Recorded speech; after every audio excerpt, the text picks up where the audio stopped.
Bonjour, bonjour, bienvenue sur le plateau de Batijournal TV. Nous sommes toujours sur le salon Batimat 2017.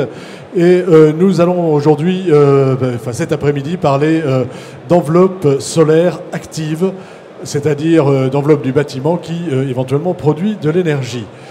Avec moi autour de cette table, monsieur François Louis, bonjour. Bonjour. Vous êtes architecte. Tout à fait. Agence Jacques Ferrier Architecte, une agence qu'on ne présente plus mais que je vais vous demander de présenter. Bah écoutez, on est une agence parisienne d'une quarantaine de personnes à l'heure actuelle. On est implanté donc à Paris et à Shanghai. On accède à tout type de commandes, voilà, que ce soit du bâtiment institutionnel au bureau, en passant par les musées. Une agence française très importante. Une agence française d'une taille tout à fait honnête. Voilà. À côté de vous, monsieur Eric Westerhoff. Bonjour. Bonjour. Vous êtes directeur marketing, business développement d'une jeune société, d'une jeune pousse, comme on dit, qui a grandi. Hein, tout à fait, oui. De taille industrielle aujourd'hui. Voilà, qui est un industriel aujourd'hui et qui s'appelle Sun Partner Technology. Est-ce que vous pouvez nous dire deux mots sur Sun Partner? Oui, tout à fait. Entreprise qui existe depuis 2008, qui s'est spécialisée sur l'activation de surfaces pour les rendre plus intelligentes et en tout cas pour leur donner de l'énergie.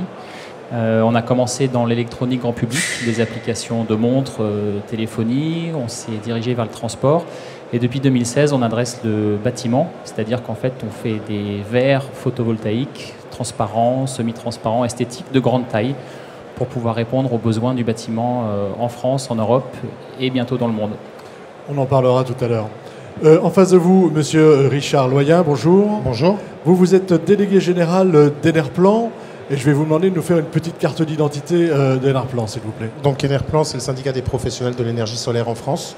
On a plusieurs centaines de membres, de l'industriel à l'installateur, en passant par le bureau d'études, des distributeurs, mais également des plateformes de financement participatif, des banques, des assurances, l'écosystème des professionnels du solaire en France.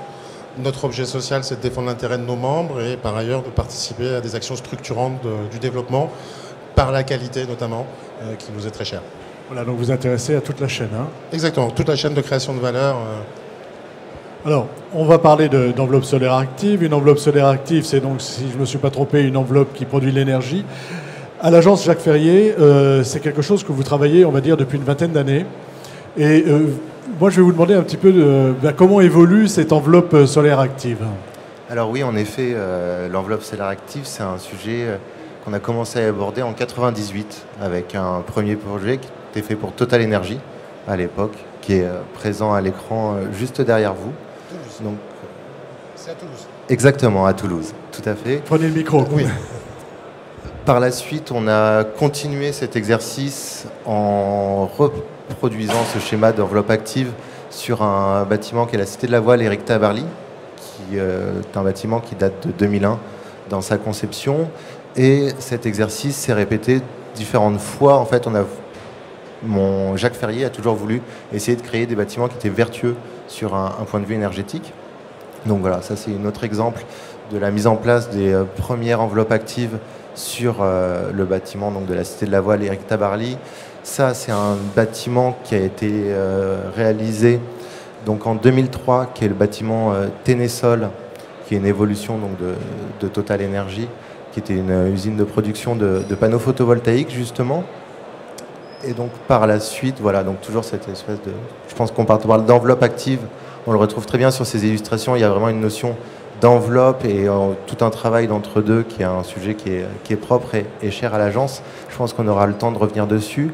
Voilà, ça c'est une réalisation qui date de 2006 à Grenoble, donc une installation de photovoltaïque sur des tertiaires parfaitement intégrée à l'architecture. Et ce sujet s'est continué en 2008 à l'occasion justement de ce salon Batimat où on avait réalisé un projet de recherche qui s'appelait Ressources conjointement avec Tecnal et EDF, voilà, qui était un petit peu l'articulation en fait entre un système d'enveloppe active qui était des dispositifs très techniques intégrés à une architecture et voir comment est-ce que ces systèmes de production énergétique pouvaient s'intégrer. Enfin, y participer à part entière et nous permettre de créer une architecture avec une identité assez propre. Donc voilà, ça c'est typiquement un prototype qui a été réalisé par Tecnal. Et le dernier exercice qu'on a pu réaliser, c'est donc le hangar 108 pour la métropole Rhône-Normandie, qui est un bâtiment qui devait avoir une double labellisation, donc une labellisation Passive House d'un côté, une labellisation BPOS de l'autre. Donc voilà, ce qui nous a forcément amené à travailler avec des panneaux photovoltaïques, et on a essayé un petit peu de changer l'image de ces panneaux. Voilà, c'est ce que j'allais dire. Là, du coup, créer de l'architecture grâce à eux. On ne les voit plus, les panneaux. Voilà, exactement. C'est fini. Tout à fait. C'est-à-dire, on voit bien l'évolution qu'il y a eu entre le premier bâtiment, donc vous nous avez montré celui-ci. On montrait les panneaux, même des fois, on avait envie de les montrer pour bien montrer qu'on faisait de l'énergie, qu'on produisait de l'énergie. Aujourd'hui, on les intègre et on les fait disparaître. Exactement, c'est ça. On crée des architectures avec donc des dispositifs énergétiques intégrés qui deviennent invisibles. On sait faire, on n'a plus besoin de les mettre en avant, on n'a plus besoin de montrer qu'on produit de l'énergie. C'est devient normal pour la production architecturale à l'heure actuelle de créer une forme d'autosuffisance. Alors, on reviendra sur ce bâtiment tout à l'heure. Je vais m'adresser à vous, monsieur. Sun Partner Technologies, vous avez vu l'évolution des différents produits. Vous, maintenant, ce que vous proposez, c'est du vitrage transparent photovoltaïque et c'est aussi des systèmes de bardage qui sont, pour lesquels on ne va pas voir les différences. On ne fait pas la différence, en fait, entre le panneau et le bardage. En gros, c'est ça. Et je tiens à préciser que vous avez eu le prix, donc la médaille d'or Batimat, pour ce produit qui s'appelle Caméléon. Exactement. Racontez-nous un peu, expliquez-nous en quoi ce produit est innovant. Alors, Caméléon, c'est un produit innovant dans le sens où c'est un produit de façade, de bardage. L'objectif dans le bâtiment, c'est de réduire la consommation d'énergie ou en tout cas de produire une partie de l'énergie nécessaire au bâtiment. Et les outils qui étaient à la disposition des architectes aujourd'hui, jusqu'à maintenant, c'était des choses qui ressemblaient beaucoup aux panneaux solaires, de moins en moins comme on le voit sur certains projets. Et l'objectif de Caméléon, c'est que ça ne se voit plus du tout. C'est-à-dire que l'architecte ou le façadier puisse choisir véritablement l'esthétique de ce bardage. L'esthétique est laissée libre, entre guillemets. Esthétique et production d'énergie. Exactement, tout à fait. L'idée, c'est qu'on ne soit plus du tout dans la logique d'un panneau solaire, mais d'un bardage avec une esthétique choisie par l'architecte ou le façadier. Donc ça laisse le libre cours à l'imagination et l'objectif, c'est encore une fois de donner plus d'outils aux architectes pour créer des enveloppes actives, plus d'outils que ce qu'il y avait jusqu'à maintenant. Et c'est vrai que c'est une bonne surprise parce que c'est notre première participation au salon de Batimat. On a gagné cette médaille d'or sur ce produit Caméléon. Donc beaucoup de visiteurs sur le stand et c'est vrai que c'est un peu une nouveauté parce que cette esthétique libre, ça n'existait pas vraiment. Oui, belle couverture médiatique aussi. Merci. Monsieur Loyen, qu'est-ce que ça vous inspire, vous, de voir cette évolution par rapport aux produits qu'on voyait il y a une vingtaine d'années? Vous connaissiez le premier bâtiment, le bâtiment de Toulouse? Oui, ils sont tous mes membres étaient dans la réalisation de ces bâtiments. Ce que ça m'inspire, c'est que la transition énergétique va devenir désirable et belle en s'intégrant dans le bâtiment. Alors, on va pouvoir choisir de la montrer ou finalement de l'intégrer et qu'elle devienne banale dans son aspect.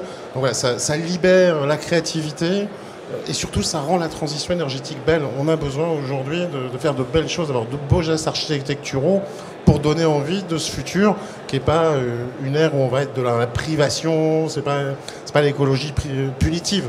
C'est quelque chose où on est bien dedans dans son bâtiment, on est confortable et on est efficace. On est sur le circuit court de l'électron, de la calorie même, parce qu'on peut faire aussi de la calorie solaire dans l'enveloppe. Voilà, c'est ce que ça m'inspire, on a toutes les solutions aujourd'hui pour faire du beau, pour faire de l'efficace, et c'est aux architectes et aux bureaux d'études de s'en saisir pour pouvoir nous faire des bâtiments à énergie positive, alors qu'au niveau réglementaire, on est en train de s'interroger sur est-ce qu'on va y aller, est-ce qu'on va pas y aller, finalement, positif oui, mais pas trop. Voilà, finalement, on a toutes les technologies pour y aller, donc allons-y. Donc allons-y avec ces technologies. Pour y aller, il faut faire connaître. Et si j'ai bien compris, avec Sun Partner, vous avez décidé de lancer un congrès, une journée, je ne sais pas comment on va l'appeler, de l'enveloppe active du bâtiment, c'est ça? Oui, tout à fait. Je pense qu'aujourd'hui, maintenant qu'on a toutes les technologies, donc on a celle de Sun Partner, mais on a celle d'autres membres. Voilà, c'est ça. Il y a Dualson, IFRTS, Imeris Toiture et d'autres encore. Est-ce que vous pouvez vous approcher un petit peu? Et d'autres encore membres, de les faire rencontrer avec les grands faiseurs du bâtiment, qui aujourd'hui font des bâtiments à énergie positive, mais pour s'adresser à tous les architectes, aux bureaux d'études, aux ingénieurs de la construction, pour leur présenter ce que sera le monde de demain qu'on va construire ensemble. Donc c'est important aujourd'hui qu'ils s'approprient les techniques qui puissent les intégrer dans leurs projets, voire faire évoluer les technologies en demandant aux industriels, vous faites déjà ça, mais si vous pouvez me faire ça en plus, ça serait mieux. Donc c'est avoir ce lieu de rencontre. Et le bâtiment énergie positive, il devient réglementaire dans 3 ans. Donc on commence l'année prochaine, le chemin est court, 100% des bâtiments vont devoir à énergie positive. Aujourd'hui, on doit en être à moins d'1%. Donc c'est la rampe qu'on doit prendre. Donc il y a de la marge. Pourquoi cette idée, enfin pourquoi ce désir de se regrouper, de faire connaître? C'est quoi? C'est faire connaître, c'est échanger, et vous nous donnerez aussi la liste des industriels qui sont avec vous. Elle n'est peut-être pas exhaustive d'ailleurs, peut-être que d'autres viendront. Exactement. L'idée, c'est vraiment de fédérer les énergies. On voit qu'il y a beaucoup de solutions nouvelles, il y a des nouvelles manières de construire, l'architecture a évolué également, elle a complètement intégré le solaire aujourd'hui.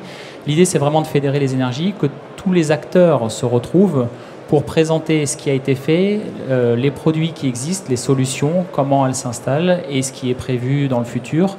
En vue de donner un panel le plus large possible à tous les acteurs, les architectes, les bureaux d'études, les façadiers, tous ceux qui sont impliqués sur ces questions-là et qui peut-être aujourd'hui entendent beaucoup de choses, mais c'est un peu diffus, c'est à droite à gauche. Là, l'idée, c'est vraiment pendant une journée de se concentrer sur les réussites, ce qui a été fait, ce qui est disponible, et pouvoir véritablement montrer que cette industrie, elle est en train de s'organiser et que, comme le dit très bien Richard, l'idée, c'est pas d'être forcément dans l'obligation, mais c'est de montrer qu'on peut faire des choses, des bâtiments intelligents, des bâtiments positifs, des bâtiments à énergie positive, en faisant des choses belles et en donnant envie aux constructeurs de les construire et aux gens qui vont les occuper, de les occuper. Il y a 2 tendances importantes à prendre en compte. C'est l'attente sociétale de bâtiments qui soient efficaces, producteurs d'énergie solaire, enfin d'énergie verte. Il y a Bonn en ce moment, la COP23. C'est bâtiment par bâtiment qu'on va devoir agir, les neufs et les rénover. Donc, et on a intérêt que ça devienne beau, parce que si on ne va pas vivre dans des villes qui seraient moches, puisqu'on mettrait du solaire dessus. Et puis il y a l'attente des preneurs du bâtiment qui veulent un coût d'usage qui soit le plus faible possible, et en plus que ça soit de l'énergie verte. Aujourd'hui, le momentum qu'on vit, c'est que l'énergie solaire devient moins chère que celle que va nous livrer notre électricien. Et elle sera, pour les 30 ou 35 prochaines années, moins chère et toujours moins chère. Donc ce moment-là qui se cristallise, il faut que l'appréhender, et c'est aux architectes aujourd'hui de le transcrire dans des bâtiments. Tout à fait. On est à l'heure actuelle confronté à des maîtrises d'ouvrage, en effet, qui réfléchissent en co-global sur plusieurs dizaines d'années parfois, et du coup on se rend compte que tous ces systèmes sont de plus en plus viables, de plus en plus rentables, et que les écologies évoluent extrêmement vite, et donc on va arriver à des résultats très très satisfaisants dans les prochaines années. Si on parle un peu d'argent, c'est pas un peu cher une enveloppe solaire? Je sais pas, moi ce partenaire nous dira ses prix, mais aujourd'hui c'est cher d'avoir du beau marbre, et le beau marbre il produit rien. C'est exactement l'exemple que j'allais prendre, c'est un très bon exemple. Aujourd'hui, on construit des choses fantastiques, du verre courbe, ondulé, des pierres, on fait des choses très belles. Et généralement, le prix a toujours son importance, mais c'est pas la première chose qui vient à l'esprit, c'est pas de dire oui mais là le verre courbe il va me coûter plus cher que du verre plat. L'idée de ces enveloppes actives, c'est d'avoir un panel de produits large, c'est-à-dire des produits plutôt entrée de gamme où on va être dans une logique de vraiment produire de l'énergie sans forcément mettre un point fort sur l'esthétique, jusqu'à des choses extrêmement esthétiques où on se posera un petit peu moins la question du prix. Et ce qui me semble important, c'est toujours de regarder les choses en termes de coût marginal, c'est-à-dire que si on compare une enveloppe active avec un matériau qui est inactif, finalement souvent on se rend compte que le coût marginal du photovoltaïque par rapport au matériau inactif qu'on aurait installé, il est assez faible, et donc le coût n'est plus vraiment un petit problème. Et puis un problème, c'est ce que vous le confirmez, vous le confirmez pas? Est-ce que c'est quand même encore aujourd'hui réservé à des immeubles comme celui qu'on va voir là bientôt de la métropole de Rouen, c'est-à-dire avec quand même une maîtrise d'ouvrage qui a un peu plus de moyens, on va dire? Non, on reste dans des coûts qui sont tout à fait réalistes et raisonnables. Et pour compléter, on aura peut-être la 5e façade, celle du toit. Je ne pense pas la façade, mais la 5e qui sera la centrale solaire sur le toit et sur l'ombrière de parking dans le prolongement du bâtiment, qui pourra être financée, exploitée par un tiers investisseur. Ça ne sera pas nécessairement la charge du maître d'ouvrage. Il y a aussi des nouveaux modèles économiques. Est-ce qu'il n'y a pas un risque aussi de bulle financière, un peu comme il y a eu au début Non, parce que l'enjeu, ça sera de proposer de l'électricité solaire la plus abordable possible aux preneurs du bâtiment. On est dans cette logique-là, avec une exploitation sur 30 ans. Donc finalement, aujourd'hui, on va rembourser sur 10-12 ans l'installation. Puis sur le reste, voilà, c'est ce qui est prévu aujourd'hui. Le maître d'ouvrage ne sera pas nécessairement le financeur du surcoût du générateur solaire. Ce qui me paraît important d'ajouter, si on revient sur la conférence sur les enveloppes actives, c'est qu'on s'est parlé avec Richard la première fois de ce sujet il y a 3-4 semaines.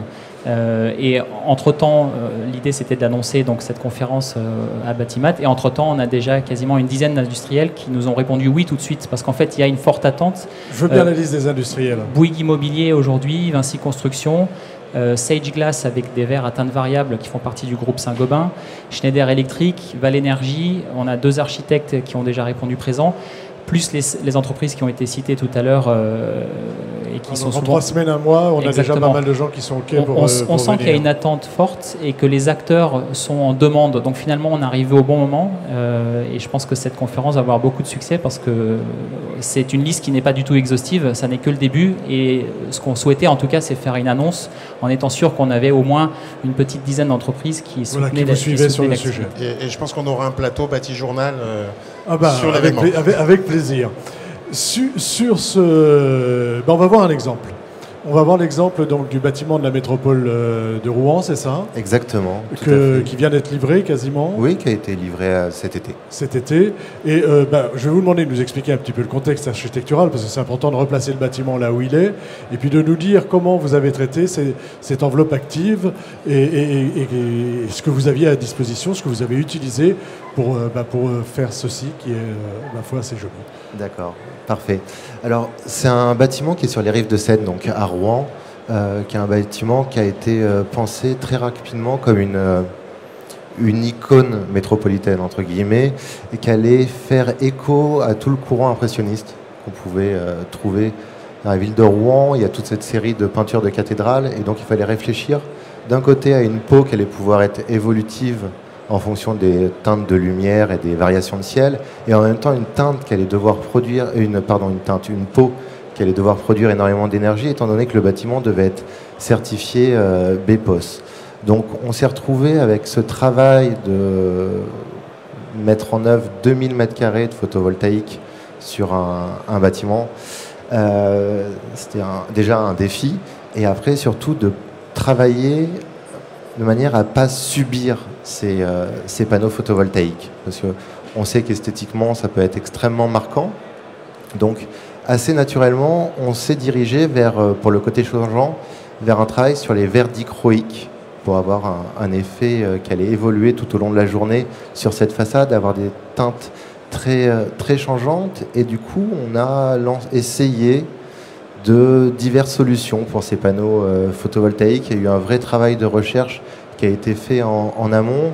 On est passé par des cellules polycristallines colorées, on avait des contraintes de rendement, on a essayé, on a échoué, on a recommencé et on est finalement arrivé à travailler avec des films dichroïques qui ont été mis en place sur tous ces panneaux photovoltaïques qui permettent de s'affranchir complètement de l'esthétique habituelle de ces panneaux et d'avoir un bâtiment qui correspond parfaitement à l'image qu'on souhaitait en véhiculer. Voilà. Là, ce qu'on voit à l'image avec ces différentes couleurs, à chaque fois, sur c'est quoi? C'est des ombrelles? Oui, tout à fait. Alors, donc ça, c'est des panneaux on est en façade sud, et donc tous les panneaux sont équipés de cellules photovoltaïques. Et avec les ombrières qui ont une double objectif, c'est de se protéger des intrants pour éviter de rafraîchir après et de produire en même temps. Oui, tout à fait. En fait, on a travaillé sur ce double travail. Le bâtiment est certifié Passive House, il fallait éviter d'avoir un maximum d'apport calorifique pendant la journée. Donc du coup, cette peau extérieure en photovoltaïque nous a permis de travailler sur un entre-deux qui était finalement aussi protecteur pour le bâtiment en lui-même. Tout à fait. Avant d'être positif, le bâtiment est passif. Tout à fait. Consommer moins pour consommer mieux. Voilà. C'est un très bon résumé. Voilà. Donc je vous laisse continuer sur le bâtiment. Les différentes couleurs, est-ce que ça pose des problèmes, par exemple, en termes d'efficacité ou en termes de... Est-ce qu'on a calculé tout à l'heure, je vous parlais de rendement. En effet, il y a eu un gros travail qui a été fait en amont, pas dans les études, parce que c'est une technologie qui évolue très vite. Et quand on a commencé les études, il n'y avait pas de produit adapté. On s'est rendu compte que pendant des études, Il y a des produits qui sont apparus sur le marché qui étaient parfaitement adaptés aux contraintes énergétiques de production qu'on avait. On a pu travailler avec des industriels sur ce sujet pour mettre en place les dispositifs. Je pense que les technologies vont tellement vite, si on devait refaire l'exercice aujourd'hui, les résultats seraient encore tout autres. Mais voilà, c'est un domaine qui est extrêmement très intéressant et je pense qu'on a toujours une stratégie à l'agence de ne pas avoir peur de la technologie, d'essayer vraiment de l'apprendre, et de l'intégrer à tous nos projets, de se l'accaparer, entre guillemets, pour la mettre au service de l'architecture. Voilà, et je pense que ce projet en est plutôt un bon exemple. Oui, la technologie au service de l'architecture. L'électricité produite est consommée sur place ou elle part sur le réseau? Alors, sauf erreur de ma part, je crois qu'elle est consommée en direct sur place. En fait, les deux, ils consomment et ils injectent le surplus, parce que quand il n'y a personne le week-end dans le bureau de la métropole, finalement, ils vendent le surplus. D'accord, on est d'accord, hein, aujourd'hui, l'intérêt, c'est d'autoconsommer. Hein. Oui, et de trouver un débouché pour son surplus, parce que c'est pas parce que le samedi et le dimanche, on n'utilise pas les bureaux qu'on va se priver de l'électricité produite. Donc aujourd'hui, elle est vendue à EDF, obligation d'achat, mais demain, elle sera partagée avec les voisins de ce bâtiment. Ça, c'est la nouvelle aventure, finalement. Le bâtiment va être intégré dans son environnement, y compris dans son environnement énergétique proche, et avec un partage d'électrons. Oui, tout à fait. En fait, on est vraiment en tête de proue d'un de nos futurs quartiers à Rouen, qui sera l'écoquartier Flaubert, et donc aura des certifications énergétiques particulièrement poussées. La métropole a vraiment cette démarche à l'heure actuelle. Je pense que le terme de Smart City est parfois un peu galvaudé parce qu'il est très utilisé. On retrouve vraiment une vraie logique dans l'écoquartier parce qu'on a le voisinage, on a la proximité et c'est l'avantage des énergies vertes ou décentralisées. Donc travailler finalement sur une logique d'écoquartier, ça a beaucoup de sens parce que les choses sont parfois un peu plus simples et finalement un quartier, ça représente souvent déjà beaucoup d'habitants. Autre chose sur ce bâtiment, sur cet aspect, il y aurait des tas de choses à dire hein, sur le bâtiment, mais franchement, je peux en parler des heures. Oui. C'est sur l'enveloppe active de ce bâtiment. Non, mais c'est vraiment, pour résumer l'enveloppe active, ça a été un travail vraiment conjoint entre notre bureau d'études, Sogeti et différents industriels pour en arriver là. Et je pense que si tous les acteurs ne se mobilisent pas et ils ne mettent pas un petit peu de bonne volonté, on n'arrive pas à sortir des projets de cette qualité. Donc à partir du moment où tout le monde sera pleinement impliqué dans cette évolution, on arrivera à faire des choses absolument merveilleuses. Voilà, donc on a vraiment besoin de se mobiliser, on va dire, et puis de faire connaître, quoi, en fait. Tout à fait. Je vais vous demander à chacun une petite conclusion. Je ne sais pas lequel veut commencer sur ces enveloppes actives et de nous dire un petit peu, faire un peu de prospective alors sur les produits, on ne va pas vous demander à vous, mais sur les produits, qu'est-ce que vous voyez venir aujourd'hui, hormis les produits qu'on a vus chez Sun Partners et qui ont eu cette médaille d'or? Il y a énormément d'évolutions technologiques pour rendre le photovoltaïque toujours plus productif, toujours plus discret. Donc, en laboratoire, en R&D, il y a plein de choses. Ça va être le monde du solaire, ça coûtera de moins en moins cher, les panneaux solaires. Ils seront de plus en plus intégrables dans les bâtiments en tant qu'enveloppe. Donc pour moi, c'est plutôt une bonne nouvelle parce qu'on a tout sur l'étagère, tout dans nos usines pour faire des beaux bâtiments, pour réduire l'empreinte énergétique, avoir une vraie préoccupation, et y compris pour s'adresser à la rénovation.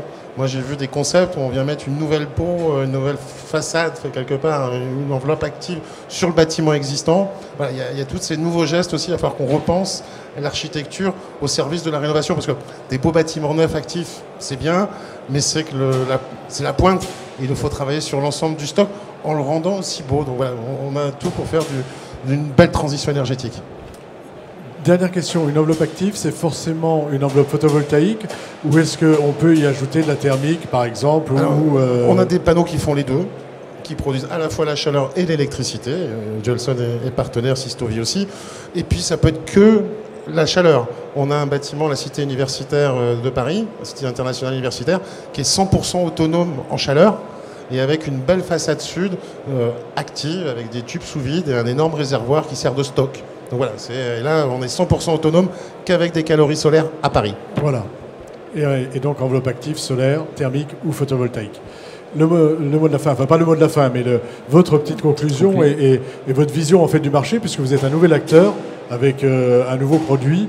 Donc, justement, votre sentiment sur Batimat, comment a été reçu votre produit ? Alors, je pense qu'on vit une époque vraiment formidable parce que le bâtiment est en train de vivre une révolution. Les enveloppes deviennent actives, deviennent intelligentes. On n'en a pas beaucoup parlé, mais finalement tout ça c'est très lié parce qu'à partir du moment où on produit de l'énergie, il faut savoir ce qu'on en fait, comment on la gère. Et ce qui est très chouette, c'est que les acteurs ont envie d'y aller et il y a de plus en plus d'offres. Aujourd'hui, le marché du photovoltaïque intégré est encore un marché de niche, c'est un marché petit, mais il est en très forte expansion. Ça se voit au travers d'entreprises comme Sun Partner qui proposent des nouveautés, qui proposent des choses qui n'existaient pas à ce jour. Et l'objectif, c'est que vraiment ce marché continue à se développer et que les architectes, les façadiers puissent prendre tous ces sujets à bras-le-corps et puissent s'exprimer surtout, parce que c'est véritablement là l'enjeu. C'est donner envie aux architectes et aux acteurs du bâtiment d'utiliser ces solutions qui jusqu'à maintenant étaient trop reconnaissables ou trop unitaires, trop semblables et du coup étaient difficilement réplicables à grande échelle. Vous offrez un peu plus de choix. Exactement. On n'en a pas parlé, mais je vais le dire rapidement. Vous venez d'inaugurer une usine. J'ai parlé de start-up tout à l'heure. Si je me souviens bien, vous êtes 86 ou presque 100 maintenant, c'est ça ? C'est ça, on est 85. On est donc basé à Rousset, c'est à côté d'Aix-en-Provence, donc il fait beau, c'est vrai. On a une usine qu'on vient d'inaugurer qui est faite qui a une capacité annuelle de 30 000 m² par an, qu'on peut monter très facilement à 150 000. L'idée, c'est de servir le marché français et le marché européen dans un premier temps. Et puis, à terme, avec assez peu d'investissement, on peut monter les capacités à 300 000 m² par an. Et surtout, parce qu'on est dans l'industrie du verre et que le verre se transporte mal, l'objectif, c'est, avec l'usine de Rousset, de servir le marché français, européen de proximité, mais à terme, de créer des emplois et des unités de production là où le verre sera également utilisé, et donc de s'adosser à des partenariats industriels pour créer des unités de production telles que nous l'avons à l'étranger. Exactement. Donc c'est aussi une belle démonstration que dans ce secteur du bâtiment où il y a beaucoup de gros acteurs, il y a encore de la place pour des petits qui montent et surtout il y a des énergies formidables en France. La French Tech s'exprime sur ces sujets-là, le photovoltaïque, mais les écoquartiers, les smart cities en général. Et donc Sun Partner est un exemple parmi d'autres. Est un ensemble. Merci à vous. Et puis vous avez le mot de la fin sur ces enveloppes solaires actives, le mot de l'architecte là-dessus. Moi je vais faire très court, mais je pense qu'on est tous impatients à l'agence de voir l'évolution de toutes ces technologies pour pouvoir arriver à les challenger et produire de belles architectures. Voilà, des architectes qui n'ont pas peur de la technologie et qui l'intègrent. Il faut savoir simplement l'appréhender. Merci beaucoup messieurs pour cette émission riche d'enseignements et donc rendez-vous en juillet pour Enveloppe solaire active.